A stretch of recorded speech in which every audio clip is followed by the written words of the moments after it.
Caffeine is a stimulant found in drinks like coffee and soda that helps people feel more awake and alert.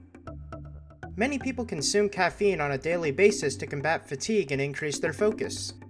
However, recent studies have shown that repeated daily consumption of caffeine can have a damaging impact on the brain. One study, published in the peer-reviewed journal Cerebral Cortex, found that after 10 days of caffeine intake, people had a significant reduction in gray matter volume in the medial temporal lobe compared to people who didn't consume caffeine. The medial temporal lobe is a region of the brain located near the middle of the temporal lobe. It includes structures such as the hippocampus and amygdala that are involved in memory and emotion.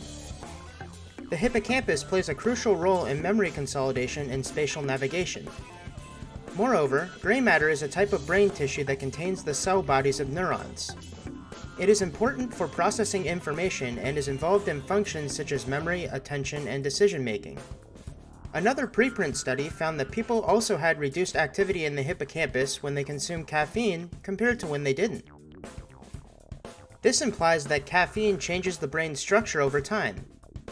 This study also found that people performed worse on working memory tasks when they consumed caffeine.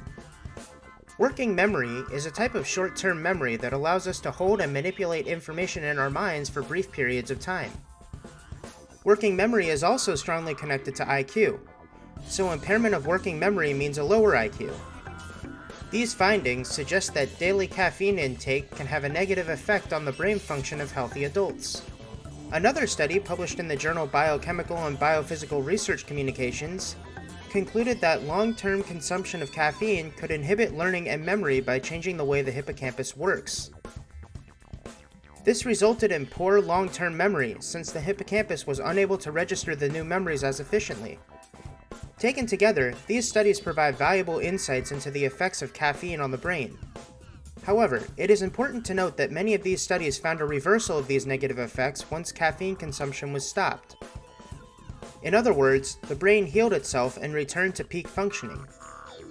To avoid health problems associated with caffeine consumption, it may be a good idea to talk with your doctor about limiting your intake or considering alternative sources of energy. Thanks for watching. If you liked what you saw, please consider supporting us at buymeacoffee.com/morningwoah.